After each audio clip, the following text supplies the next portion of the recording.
Well, geeks, I've got Punky Power!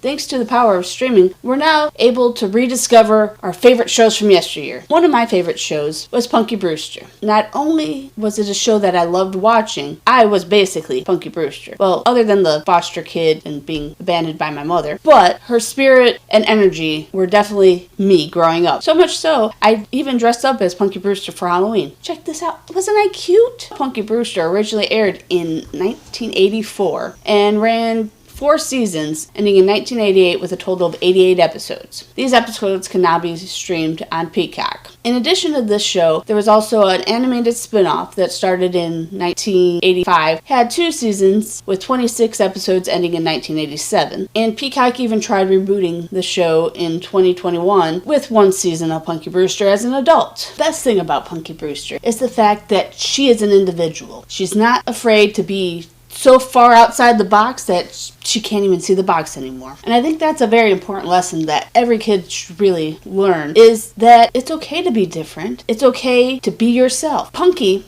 would wear 2 different color shoes because she's like, hey, I have 2 different feet. I might as well wear 2 different shoes. And I think that's actually what spoke to me the most when I was a kid, and still does today, is the fact that she doesn't need to say, hey, I'm different, or like brag about it. She just is. It's kind of like with the current Doctor Who. The first season that Doctor Who was a female, that was pretty much the whole storyline was, well, I'm a female now. We didn't need to know that. Just, yep, you're a female. Okay, go on. Do your thing. And Punky does that. She's just herself. She doesn't need to brag about the fact that she's comfortable with herself. And in a few episodes, she does start to succumb to peer pressure, mostly from Margot, but she soon realizes that that's not her and isn't happy and goes back to just being herself. If you've never seen Punky Brewster, you don't know what you're missing. Basically, it's a show about a girl that gets abandoned by her mother at a supermarket. She somehow finds an empty apartment in a building nearby, sneaks in with her dog Brandon, but is shortly discovered by the building manager, who ends up taking her in. And the show's basically about this grumpy old man that's set in his ways, raising this little girl that's full of spunk. And even back when I was watching as a kid, it made me wonder what foster care and orphanages were really like. As an adult, I kind of wonder, even though I can't take in a foster kid at this time, what are some ways that I could help a kid in foster care? In order to answer these questions, I brought in an expert. Colleen, can you tell us a little bit more about foster care and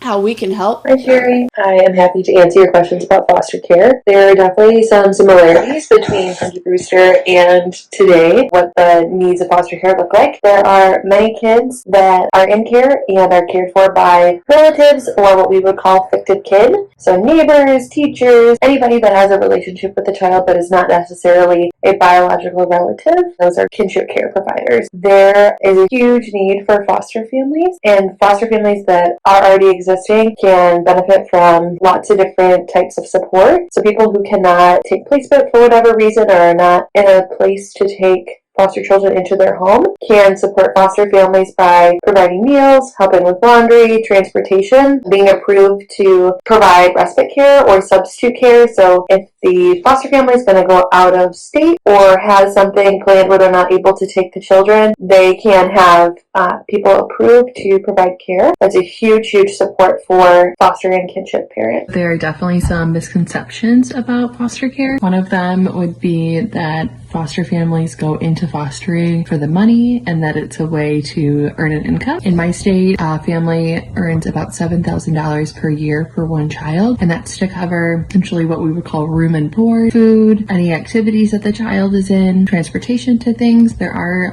assistance programs that the families are eligible for when they take children in foster care, but it's definitely not an income stream, and it is a reimbursement for the expenses that the family is providing. Another misconception is that it is kind of like a fast track way for adoption. Foster care is a temporary solution for parents to kind of rectify the situations that brought their children into care. So it is meant to be a temporary option that sometimes can lead to adoption, but is not necessarily the track plan is going to take. Another one I would say is that all children in foster care have extreme learning behavioral needs or are bad kids. A lot of children in care are exposed to trauma. Being removed from a family is a trauma in itself, but that does not mean they're bad kids. They're just kids. They very well could need additional services like physical therapy, occupational therapy, speech therapy, cognitive behavioral therapy, trauma-focused therapy. There's a number of different interventions that we try to make sure that the kids are getting the support that they need to be successful. And again, that doesn't mean that they're bad or that they've done anything wrong. They are not the reason that they came into this situation that they're in. So thank you for that, Colleen. Now, because May is Foster Care Month, I thought we can donate some money. So if we actually sell any of our merchandise, any of that share of money till the end of this month is going to go straight to the Dave Thomas Foundation for Adoption. In addition, any new subscribers we get from the posting of this video to the end of the month, I will donate 10 cents per new subscriber. So please share this channel and try to get us some subscribers. Now, we're watching the animated series of Punky Brewster. The only thing I actually remembered from the animated series was the intro and Punky Brewster saying, "Oh, Gomer." I don't think this animation was actually supposed to be canon, but rather supposed to be like the coping mechanism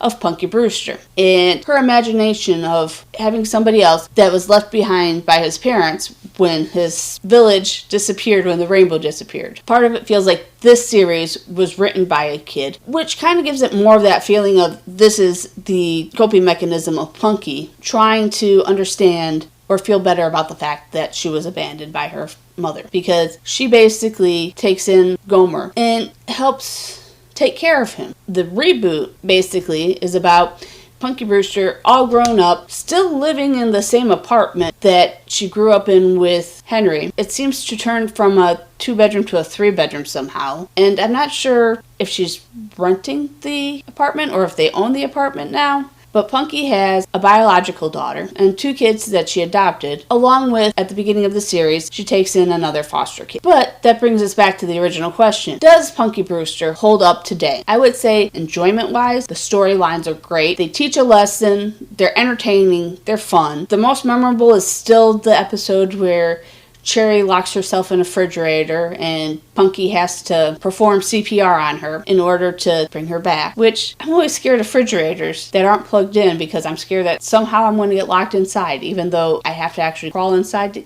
I know, irrational fear. But I think the Punky Brewster does a great job of teaching lessons, having fun, and also shines a light on the foster care system. As far as race in Punky Brewster, there's not very much diversity. We have Cherry and her grandma, and then we have Mike, who is a teacher at Punky's school, is also an employee at the group home that Punky goes to after Henry originally finds her. But most of the kids within the foster care system are white kids. I think if it was today, they would have probably made Punky Brewster an African American kid rather than a white kid. Not sure if Henry would still be white. I don't really know. But we don't really see any other races within Punky Brewster. So I think, again, if Punky Brewster was made today, there'd definitely be more diversity. As far as quality, this is where Punky Brewster takes a big fall. Because most televisions were rather small, I think a big screen TV was like a 20-inch TV in the 80s. Now that we have the larger televisions with the high definition, you can see a lot of video problems. You can find boom mics creeping into the scenes, as well as there's a scene where Punky's supposed to be convincing another kid to come back inside,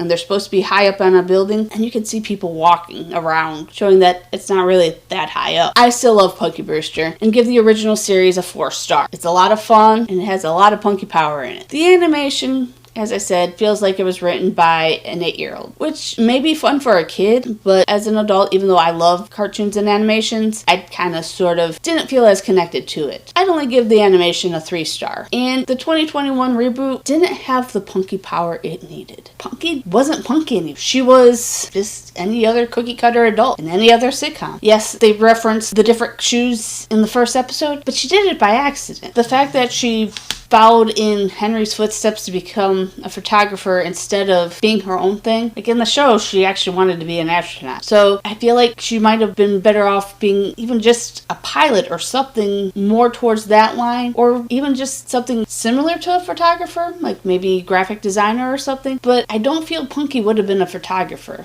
And I think that's might have been where the reboot failed. It didn't actually look at where Punky would have been. It just kind of fell really flat. I don't know how I would have fixed it. I kind of wanted a second season just because Punky at the end of the first season found her mom, and I wanted to see how that would play out. But I only gave it like a 2.5 stars. It didn't have the dynamic it needed. So in all, I do believe that the original series does hold up today and is a great show for anybody to watch, no matter their age, and is a fun family show. That being said, if you've never seen Punky Brewster or haven't seen it in a while, go check it out on Peacock and go ahead and watch the reboot there as well. If you want to relive the animated version, you can actually see that right here on YouTube. And if you enjoyed this episode of Bada Boom Bada Geeks, please make sure that you hit that like button, post us some comments, and share this video. Remember, we are going to donate to the Dave Thomas Foundation